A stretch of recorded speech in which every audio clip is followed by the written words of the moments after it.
Welcome to the Hormone Hub, your go-to source for the conversations every woman in her 40s and 50s needs to have. I'm your host, Kylie Pinwill, your nutritionist helping you navigate your way through perimenopause, menopause and beyond so you can say goodbye to the endless fatigue, unexplained weight gain, hot flushes, PMS, mood changes and more that come on this hormonal roller coaster. If you missed the memo or think this is only for women of a certain age, ladies, it's time to think again. Now sit back, relax and enjoy the show. Don't forget to hit subscribe so you don't miss any of my latest episodes, which are released every week. Share it with your friends, your sweaty sisters. The more we talk, the more we help each other. Hello everyone, it is Kylie here and we are back for part 3 of our hormone series.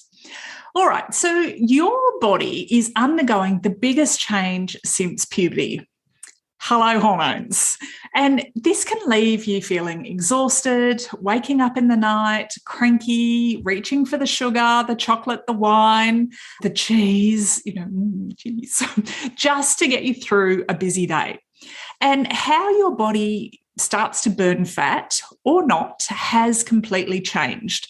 If you have been going low carb, keto, doing crazy long fasts, restricting your calories, this may have worked for you back in your 20s and 30s.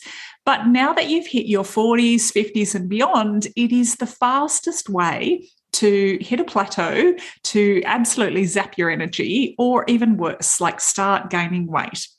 Now, to say the least, once you hit your 40s and 50s, regaining your energy and shifting that belly fat requires you to work with your hormones. Okay, so diets don't work. We know that. But we need to, instead of going on a diet to lose weight, we need to start supporting our hormones to, create that weight change. Or, to get our body to stop storing weight and also, start tipping it back the other way. So as our estrogen and our progesterone levels fluctuate after 40, and then naturally once we hit menopause, they start to produce less, our body definitely becomes more sensitive to a key fat storage hormone. This hormone can, signal our body to store body fat, and it can also, we can turn it around and it can start to burn fat as well. And it's all based on the types of food that we eat. So the types of food we eat influence how this master key hormone, tells our body to store fat from food or burn energy.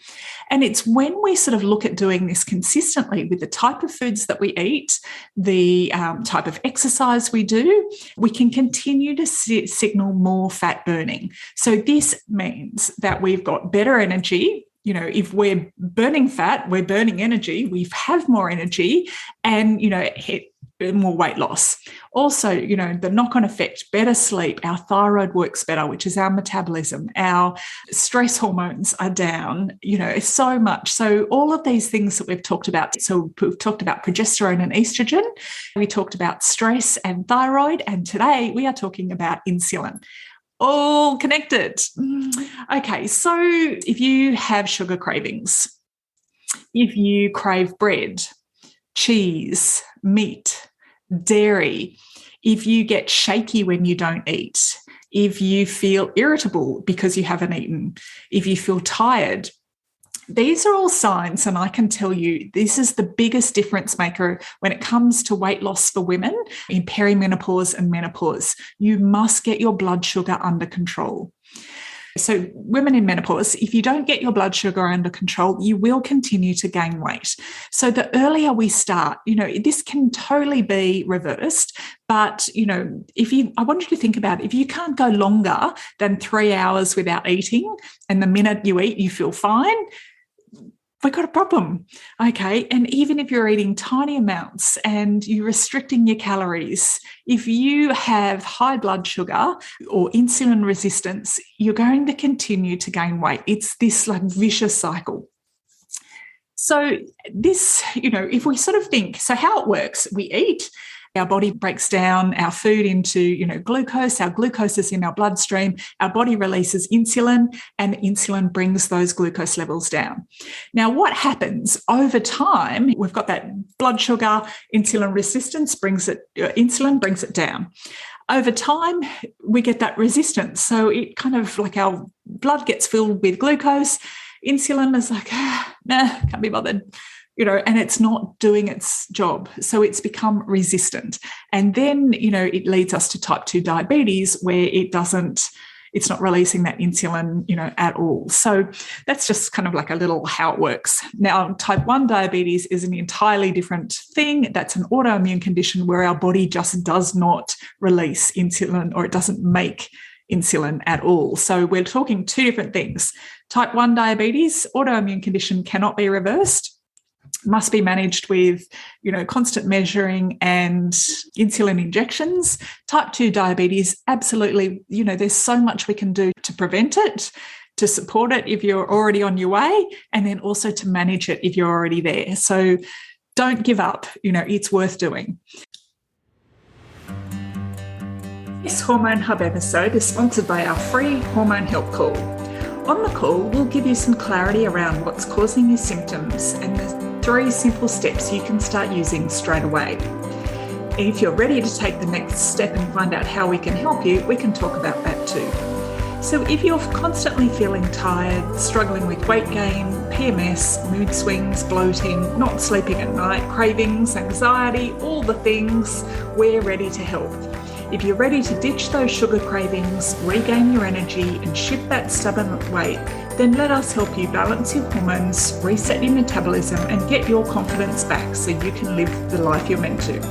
The link with the details to our Hormone Help Call is in our show notes or over at kyliepinwell.com. Okay, so starting off, like, what did you eat for breakfast this morning? So if we are eating a typical, Western breakfast, so we are having cereal for breakfast, cereal, juice, toast, coffee, okay? So this is what it's doing to your body. It's setting up a ticking time bomb first thing in the morning. Our blood sugar goes up and it comes crashing down. So 2 hours later, we're feeling flat. We're looking for something else. So what do we have? A coffee and a cookie.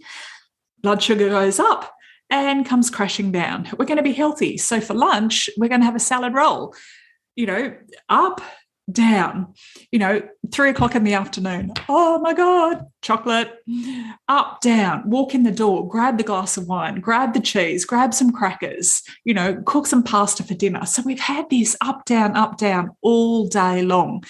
So, and that's exhausting. It's exhausting for our body to go through that. It affects our energy levels. It affects our mood because, low blood sugar, we're not happy when that happens. So we need to get on top of this. So think about, like, if you set yourself up first thing in the morning with maybe some whole grain sourdough, some avocado, some spinach and mushrooms, and, a couple of poached eggs, your blood sugar still goes up, but not as high. It doesn't spike as high. It comes up and it takes a long time to come down. You're not looking for food 2 hours after you have a breakfast like that, okay? Likewise, for lunch, a salad roll, we think we're being healthy, it's all good. But, again, we've got the bread and we've got salad. We don't have that stuff to anchor our hormones. So when I first work with women, when they come into the Well Balanced Woman program, we sort out the food situation as quickly as possible to get the right balance of nutrients to balance and stabilize that blood sugar. Because when we do this, we set up your metabolism with the fat burning that needs to happen. So getting that right balance of nutrients means that we're stabilizing your blood sugar, we're supporting your energy, we're supporting your mood, and you're also less likely to have cravings because you're not getting those big crashes in your blood sugar. So, it's not about restrictive meal plans. It's about, it needs to be simple. And, we do this in a way so it's easy to fit in with your life. I have like I said, don't do meal plans. Everyone's got different food preferences, family circumstances, accessibility to food is different everywhere. So I have a plate planning system, and we use this to tweak your existing family meals. And by doing this, we are supporting your blood sugar, supporting your energy levels, supporting your mood. So it's how to make it as easy as we can to fit in with your life. And if it's realistic and it fits in with your life, you're likely to keep going, because we want long-term health for you. We don't want a quick fix diet. Okay. We want long-term health. Okay. Well, thank you, everyone. Now, in our next part of our hormone series, this is one of my favorites. So it's all about, how our body works. So are we absorbing the nutrients from our food? Are we eliminating them properly? And are all of our inside pieces working the way they should do? All right, bye for now. Thank you for taking the time to listen today.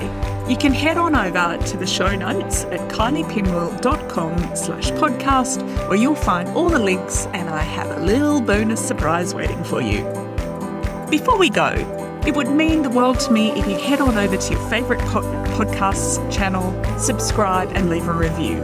Make sure to screenshot it, DM it to me so I can thank you personally. Then stay tuned for next week's episode. Can't wait to see you then.